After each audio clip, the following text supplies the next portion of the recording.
Rahul ഒളിവിലാണ്, arrest ചെയ്യുമോ എന്നുള്ള ചോദ്യം ഒരു സൈഡില്, രാഹുലിന് ജാമ്യം ലഭിക്കുമോ എന്നൊരു ചോദ്യം മറുഭാഗത്ത്.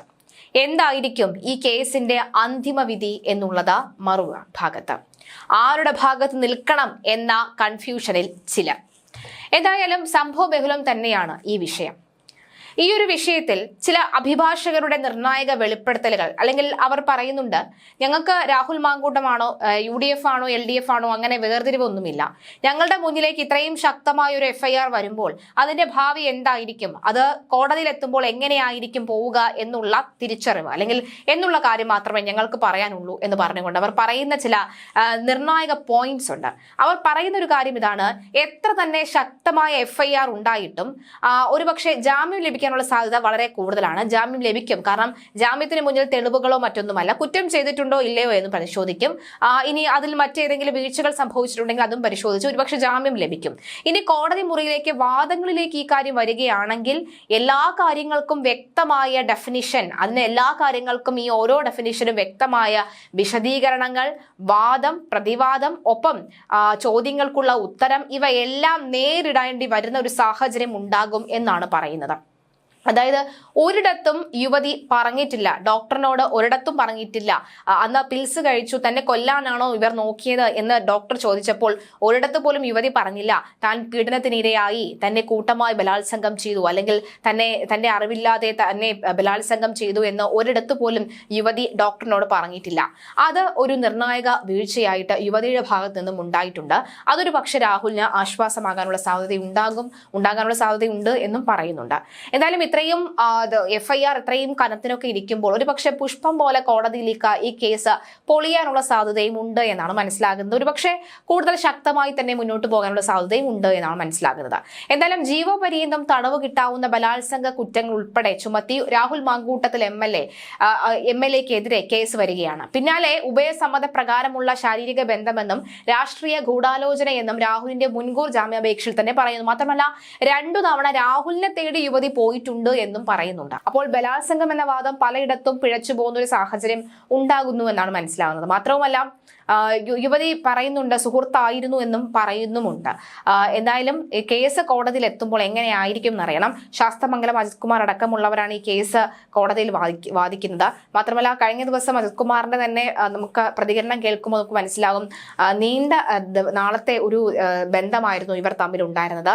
ശേഷം ഇവർക്കിടയിൽ ഒരു ബുദ്ധിമുട്ടുണ്ടാകുമ്പോൾ, പ്രശ്നമുണ്ടായപ്പോഴാണ് ഇങ്ങനെയുള്ള ഓരോ കാര്യങ്ങളുമായി ഉന്നയിച്ച യുവതി കോടതിയിലേക്ക് വരുന്നത് എന്നുള്ളതാണ്. കോടതിയിൽ വരുമ്പോൾ കാര്യങ്ങൾ നേരെ മറിയും. നമുക്കറിയാം ഒരു ഇത്തരത്തിലുള്ള ആരോപണ കേസാവുമ്പോൾ ഏതൊക്കെ തരത്തിലുള്ള ചോദ്യങ്ങൾ ആ യുവതി, അതുപോലെ തന്നെ ആ പുരുഷൻ, ഒപ്പം അതുപോലെ തന്നെ ആ രാഹുൽ മാങ്കൂട്ടത്തിൽ എല്ലാവരും കേൾക്കേണ്ടി വരും എന്നുള്ള കാര്യമാണ്. ഈ ഭർത്താവിനെയാണ് വീണ്ടും വലിച്ചു കയറ്റുന്നതിലേക്ക്. എന്തായാലും നിർണായകം തന്നെയാണ് കോടതിയുടെ നിലപാട്. രാഹുൽ മാങ്കൂട്ടത്തിൽ ഒളിവിൽ തന്നെ തുടരുകയാണ്. സംസ്ഥാനം വിട്ടെന്ന് പോലീസ് പറയുന്നുണ്ട്. റൂറൽ SP KS സുദർശനന്റെ നേതൃത്വത്തിൽ 5.5 മണിക്കൂർ യുവതിയുടെ മൊഴി എടുത്തതിന് പിന്നാലെ ഭാരതീയ ന്യായ സംഹിതയിലെ 7 IT ആക്ടിലെ 1 വകുപ്പ് ചുമത്തിയാണ് വലിയമല പോലീസ് ജാമ്യമില്ലാ വകുപ്പ് എടുത്തത്. ഗർഭചിത്രത്തിന് മരുന്നെത്തിച്ച സുഹൃത്ത് ജോബി ജോസഫ് 2ാം പ്രതിയുമാണ്. ബലാത്സംഗം നടന്നത് നേമം സ്റ്റേഷൻ പരിധിയിലായതിനാൽ FIR-ഉം 20 പേജുള്ള മൊഴിയും അടക്കം അവിടേക്ക് കൈമാറി. City police deputy commissioner Deepak ധൻഖറിന്റെ മേൽനോട്ടത്തിൽ DCRB അസിസ്റ്റന്റ് കമ്മീഷണർ ദിൻരാജിന്റെ നേതൃത്വത്തിലുള്ള പ്രത്യേക സംഘമാണ് അന്വേഷണം നടത്തുന്നത്. നെയ്യാറ്റിൻകര മജിസ്ട്രേറ്റ് കോടതി രഹസ്യമൊഴി രേഖപ്പെടുത്തി രാഹുൽ രാജ്യം വിടാതിരിക്കാൻ ഇമിഗ്രേഷൻ ബ്യൂറോയ്ക്ക് വിവരം കൈമാറിയിട്ടുണ്ട്.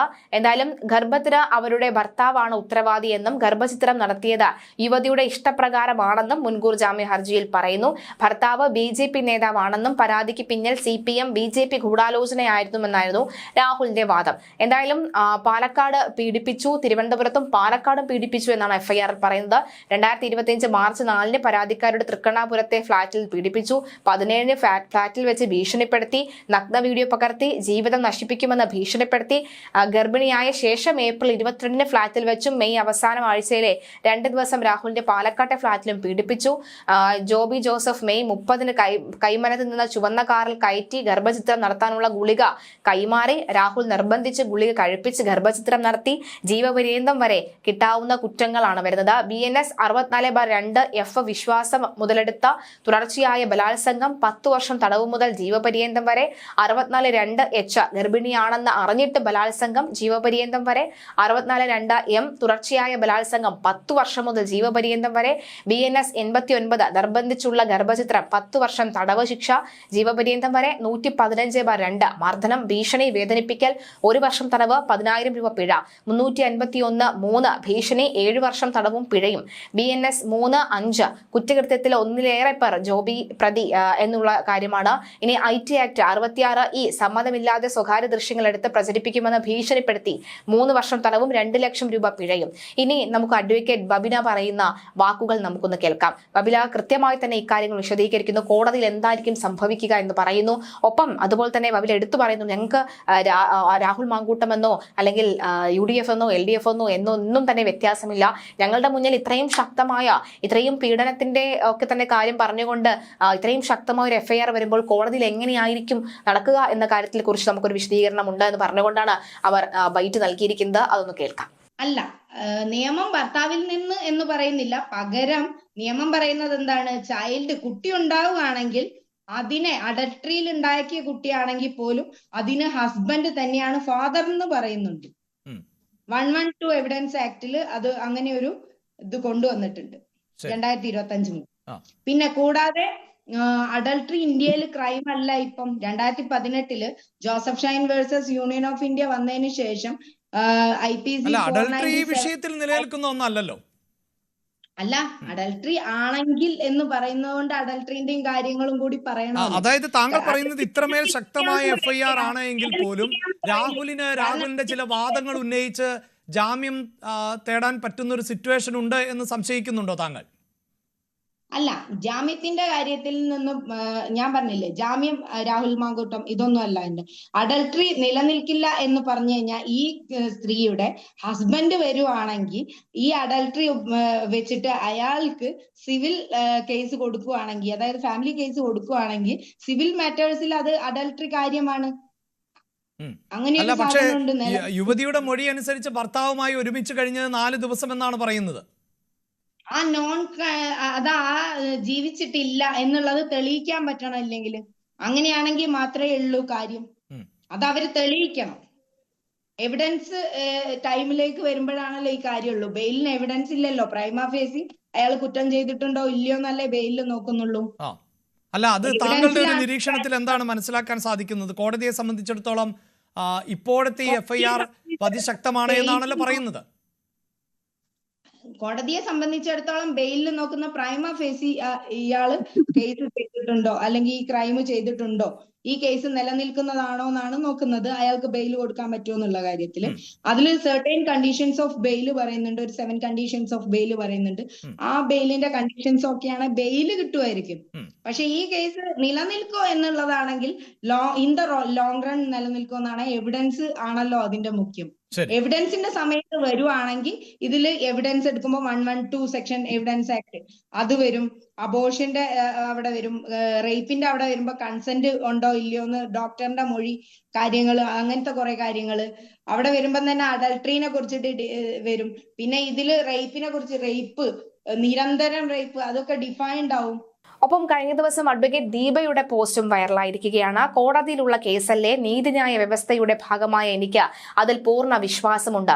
ഒപ്പം വേട്ടക്കാരനെ അയാളുടെ പദവിയും സ്വഭാവ ഗുണങ്ങളും ഒന്നും നോക്കാതെ സ്ത്രീകളുടെ പരാതിയിന്മേൽ പരിഗണന കാണിക്കുന്ന ശ്രീ പിണറായി വിജയൻ നയിക്കുന്ന ലോ ആൻഡ് ഓർഡർ ഉള്ളപ്പോൾ പീഡകനായ മുൻ മുഖ്യമന്ത്രിയിൽ നിന്നും സരിതയ്ക്ക് നീതി മേടിച്ചു കൊടുത്ത ചരിത്രം ഉറങ്ങുന്ന മണ്ണാണ് നമ്മുടേത്.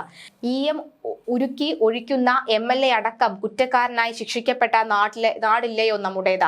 ബീഹാറിലാണേലും ബംഗാളിലാണേലും നമ്മൾ കുഞ്ഞുങ്ങളെ സംരക്ഷിക്കും. വേണ്ടി വന്നാൽ മക്കളെ കൊണ്ട് പീഡിപ്പിക്കുന്നവരെ കെട്ടിക്കുകയും ചെയ്യുന്ന ഓമന നാട്. സ്വപ്നയ്ക്ക് നീതി കിട്ടുമെന്ന് പ്രതീക്ഷിച്ചേക്കാം. അങ്ങനെയെങ്കിൽ അവിവാഹിത വിവാഹിതരായി 3-4 ദിവസം മാത്രം ഭർത്താവിനൊപ്പം കഴിഞ്ഞ ആ സുഖം ശരിക്കറിയാതെ പോയ യുവതികളെയും പിന്നെയും പീഡിപ്പിച്ച് അത് കഴിഞ്ഞും പീഡിപ്പിച്ച് പ്രഗ്നന്റ് ആക്കി പിന്നെയും ബലാത്സംഗം ചെയ്യുന്ന ഓരോ പീഡകരെയും വന്ധ്യീകരിക്കണം. അവരുടെ കുളം തോണ്ടണം. 4 ദിവസമെങ്കിലും ഒരുത്തിയെ കെട്ടിയ എന്നിട്ട് പുതിയ മേച്ചിൻപുറം തേടി പോകുന്ന എല്ലാ അവളുമാരുടെ കെട്ടിയോന്മാരെയും ഡിപ്രഷൻ കേന്ദ്രത്തിൽ അയച്ച് ചികിത്സ കൊടുക്കണം. കാരണം അവരുടെ പണവും ചോരയും നീരും വലിച്ചെടുത്ത് കഴിഞ്ഞിട്ടാണല്ലോ കാനന ചോലെ തേടിയിട്ടുള്ള പോക്ക്. NB ഇഷ്ടം തോന്നുന്ന പുരുഷന് ഒപ്പം ഒരിക്കലെങ്കിലും ഒന്ന് കിടക്കണം, അവന്റെ കുഞ്ഞിനെ ഉദരത്തിൽ വഹിക്കണം എന്നൊക്കെ തോന്നുന്ന ആരാന്റെ ഭാര്യയെ അവൾ വീട്ടിലെ പീഡന കഥയൊക്കെയായി ഓരോന്നായി പറഞ്ഞ് സമീപിക്കുമ്പോൾ ഒരു കയ്യേറും ദൂരം, ഒരു കയ്യകലം പാലിക്കുന്നവൻ ഭാഗ്യവാൻ. കൂടെ കിടന്നുകൊണ്ട് ചാറ്റും വീഡിയോയും പിടിക്കും. തത്സമയം ചാനലുകൾക്ക് അയച്ചു കൊടുക്കാനും മടിക്കാത്ത നല്ല മനുഷ്യ സ്നേഹികളാണ് നമ്മുടെ നാട്ടിലുള്ളവർ. പണ്ടൊക്കെ വീടിന് വെളിയിലേക്ക് ഇറങ്ങുമ്പോൾ വീട്ടിലെ വല്യമ്മച്ചിമാർ പറയുമായിരുന്നു, മോളെ കാലം വല്ലാത്തതാ, അവനവനെ സൂക്ഷിക്കണേന്ന്. ഇപ്പോ അവരൊക്കെ മൺമറഞ്ഞു. ഇല്ലെങ്കിൽ അവർ ഇന്ന് വീടിന് വെളിയിൽ ഇറങ്ങുന്ന ഓരോ പുരുഷനെ നോക്കിയും പറഞ്ഞേനെ, മകനെ, ഇല വന്ന് മുള്ളിൽ വീണാലും മുള്ളു വന്ന് ഇലയിൽ വീണാലും കേട് ഈ മരത്തിനാണെന്ന്. പ്രത്യേകിച്ച് അല്പം സൗന്ദര്യം, പണം, പദവി, പ്രശസ്തി ഒക്കെയുള്ള ആണുങ്ങളെ നോക്കി ഉറപ്പായും പറഞ്ഞേനെ എന്നൊക്കെ പറയുന്നുണ്ട്. ഏതായാലും ഇപ്പോൾ നേരത്തെ പറഞ്ഞ അഡ്വക്കേറ്റിന്റെ വാക്കുകളിൽ വ്യക്തമാകുന്നത് 4 ദിവസം മാത്രമേ ഒരുമിച്ച് കഴിഞ്ഞിട്ടുണ്ടെങ്കിൽ അതിന് തെളിവടക്കം നൽകേണ്ട ഒരു സാഹചര്യം ഉണ്ടാകുന്നു. യുവതിക്ക് വലിയ രീതിയിലുള്ള സമ്മർദ്ദം ഉണ്ടാകുന്നു എന്നാണ് വ്യക്തമാകുന്നത്.